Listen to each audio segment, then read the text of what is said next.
Mesdames et messieurs, bonjour, bonsoir et ravi de vous retrouver dans ce nouveau numéro du rappel de l'actualité de la semaine sur Gabon News. Le Conseil gabonais des chargeurs était en session ordinaire vendredi dernier pour apprécier le rapport d'activité 2014 du directeur général ainsi qu'examiner et adopter le projet de budget 2015. Reportage. Le Conseil gabonais des chargeurs dirigé de main de maître par son directeur général Liliane Nadège Ngari, épouse Onanga Yobege, a tenu la semaine écoulée son conseil d'administration. Les travaux étaient chapeautés par Luc Cheringaïla, président du conseil. Objectif, faire le bilan d'activité 2014 du CGC et soumettre le projet de budget 2015 à l'examen des administrateurs. Il convient de souligner que le plan d'orientation stratégique du CGC 2012-2016 et le constat d'objectifs signé avec le gouvernement sont le fondement et le socle de ses activités. Aussi, les travaux de cette session budgétaire 2015 sont-ils gouvernés par les objectifs poursuivis par ce plan? Les administrateurs se disent satisfaits du travail qui a été fourni. Je crois que le CGC se structure de mieux en mieux. Il y a 2-3 ans, il y avait un manque vraiment de rigueur dans les comptes et depuis quelques 2 ans, il y a maintenant un travail effectif qui a été fait et une présentation qui est meilleure et qui se bonifie chaque année. Quelques points d'amélioration restent à apporter, mais c'était quand même très intéressant et je crois que chacun a pu faire les remarques qu'il fallait. Ça s'est fait de façon très franche et constructive. Le cadre juridique a été également au centre de ces travaux. Le budget étant en évolution, je crois qu'il y a des questions de formation qui ont été prises en compte. Il y a des questions de texte aussi, d'autant plus que le Conseil gabonais des chargeurs a vu ratifier 2 ordonnances, une portant sur sa réorganisation et qui devient de facto une loi. Et puis un autre conseil, plutôt un autre texte, qui a largement parlé des coûts, du fonctionnement du Conseil gabonais de chargeurs. Rappelons que l'année 2014 témoigne d'un bilan d'activité riche et diversifié au CGC.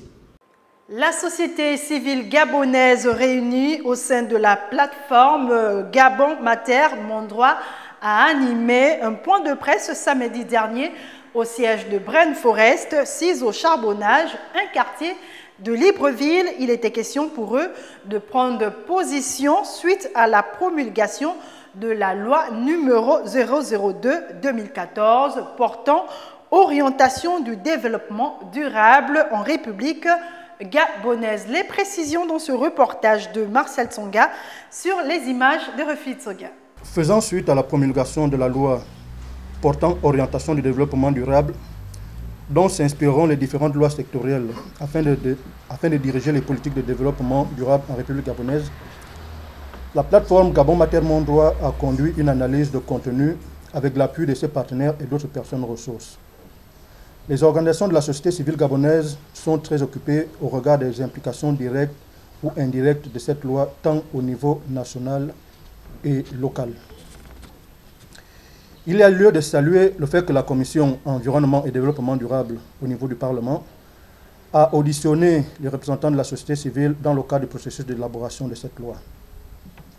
Par contre, bien que quelques préoccupations exposées lors de l'audition aient été prises en considération, un grand nombre d'interrogations et d'inquiétudes soulevées par la société civile sur le projet de loi n'ont pas été reflétées dans la loi adoptée et des meilleurs sujets de préoccupation.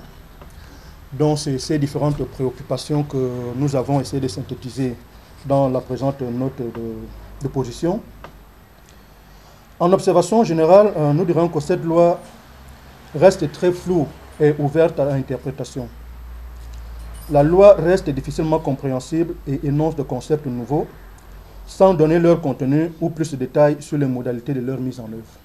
L'union fait la force, dit-on, c'est sans doute dans cette optique que les différents syndicats des travailleurs gabonais se sont réunis le samedi dernier au rond-point de la démocratie à Libreville. Objectif de cette rencontre, compte rendu du dialogue social, appel à la vigilance et surtout à l'unité entre les syndicats pour contraindre le gouvernement à payer ce qui leur leur revient de droit. Le compte rendu avec Georges Mexontuntum au Martial Tsonga sur les images de Refit Soga. C'est enfin notre trésor de la félicité. C'est enfin notre trésor de la félicité. Patriotisme oblige, c'est la Concorde, l'hymne national qui est chanté par les agents du secteur public constitués en syndicat. Ici, on fait le compte rendu des discussions avec le gouvernement.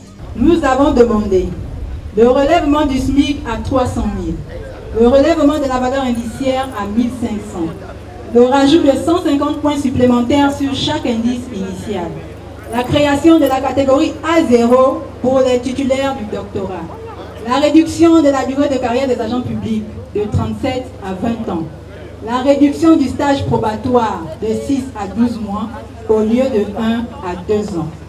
Au sujet des primes et indemnités, nous avons demandé que les primes et les indemnités doivent être indexées sur le salaire de base. L'appel est lancé, celui de parler d'une seule voix pour ne pas être distrait par le gouvernement. Nous avons décidé de nous mettre ensemble pour créer une dynamique unitaire, c'est-à-dire permettre aux organisations syndicales de parler d'une seule voix face au gouvernement qui lui aussi parle d'une seule voix. Ils n'ont pas faibli, malgré qu'ils aient été chassés de Martin-Oulabou où devait se tenir la rencontre. Reste au gouvernement de satisfaire aux besoins des travailleurs pour davantage apaiser le climat qui règne dans le monde du travail. Le Premier ministre, le professeur Daniel Onaondo, a reçu les centrales syndicales ce mardi, rencontre au cours de laquelle les syndicalistes ont demandé de compte au chef du gouvernement gabonais sur leurs revendications. Il y a aussi les réformes annoncées, mais qui n'ont toujours pas été effectives. Une situation qui a donc suscité et continue de susciter la colère de ces derniers. Le point dans ce reportage de Edgar Kaba, Martial Tsonga. Après les travaux d'Angonji, vous devez être en mesure de nous dire aujourd'hui quel est le jour que vous et nous allons rencontrer le chef de l'État pour remettre les travaux ensemble. La deuxième question, Monsieur le Premier ministre, la PIP.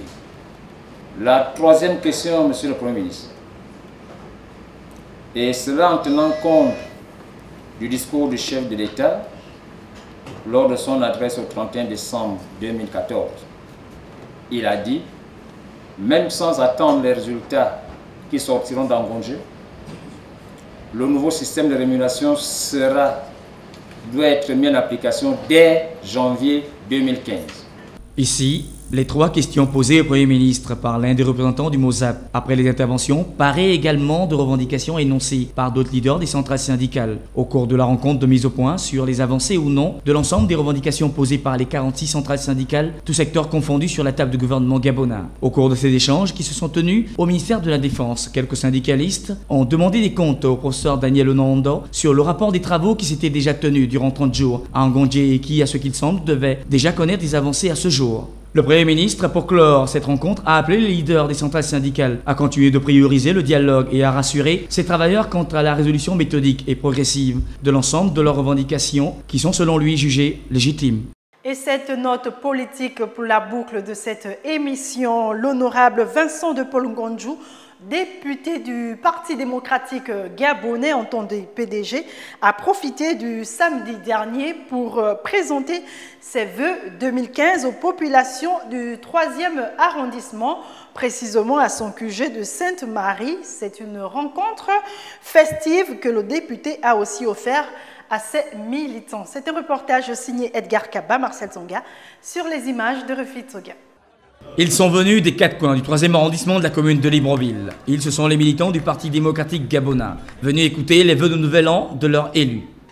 C'est pour moi un réel plaisir de vous adresser mes vœux bienveillants et chaleureux de bonne année, de paix et de longévité pour l'année 2015. Je voudrais vous remercier d'être venus nombreux à cette cérémonie, d'autant plus que notre dernière rencontre remonte au 17 août 2014. Mes remerciements également vont à l'endroit des structures de base pour les bons vœux que vous venez de m'adresser et qui m'ont beaucoup ému. À travers ceci, je mesure votre soutien sans faille au PDG et j'ai conscience de vos attentes légitimes pour un meilleur rayonnement du parti. L'honorable a tout de même souligné que l'année qui vient de s'achever a porté plus ou moins ses fruits.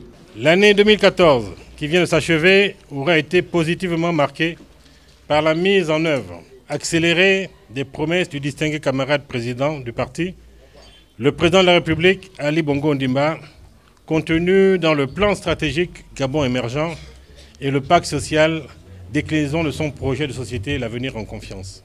Vincent de Paul Ngonjou a appelé ses militants à ne pas laisser leurs adversaires occuper le terrain politique à cause de leur insuffisance, à anticiper l'adhésion des populations aux valeurs défendues par le parti. Voilà, c'était l'essentiel de l'actualité de cette semaine. Merci pour votre attention. C'est une émission à retrouver sur notre site www.gabonnews.com. Bon week-end à tous et à très bientôt sur Gabon News.